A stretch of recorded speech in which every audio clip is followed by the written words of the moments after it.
How often do we see honest and open expression of faith in the arts? To explore how it can be useful in modern society, allowing us to ask important and critical questions to each other. At Soul City Arts, this has been central to our work, and we embrace going beneath the surface on matters of faith. Some years back, we created a nomadic tent structure as a space to retreat, where we invited the public to step inside. People scribed their prayers and their hopes onto prayer mats.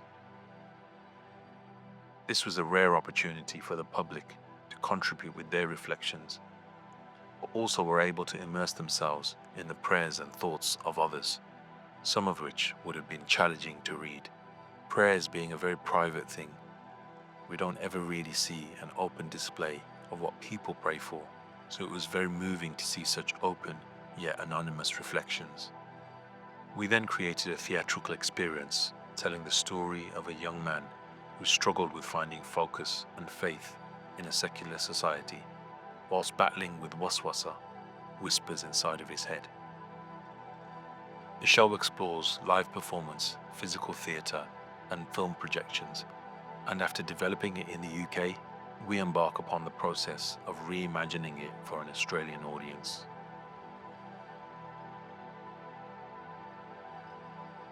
Inspired by the famous Birmingham Quran, said to be one of the oldest Quranic manuscripts in the world, dating back to the lifetime of the Prophet, we created an art installation called The Sleepers. In those fragments, the Quranic and Christian story of the cave speaks of how 7 young men escaping religious persecution found refuge in a cave. In our warehouse space, we created a lifelike cave that the public were invited to sleep in overnight.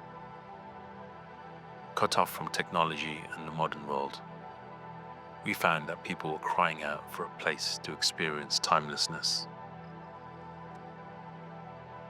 I felt really safe in that cave.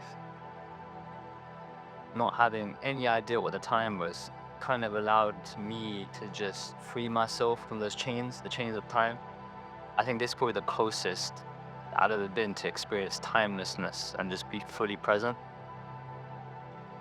To see a desert scape in the middle of Smartbrook, it just seemed so surreal. I never thought you'd find peace in darkness. You can feel some sort of higher energy there, immersing yourself in a cave overnight, being away from your devices, your loved ones, your comforts. We have differences of beliefs and outlooks on life.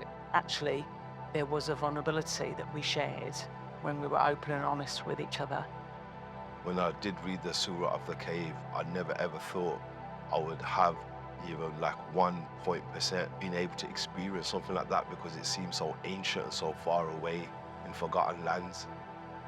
It felt like I was transported into another world, another time, and instantly I forgot about all my worries from the outside world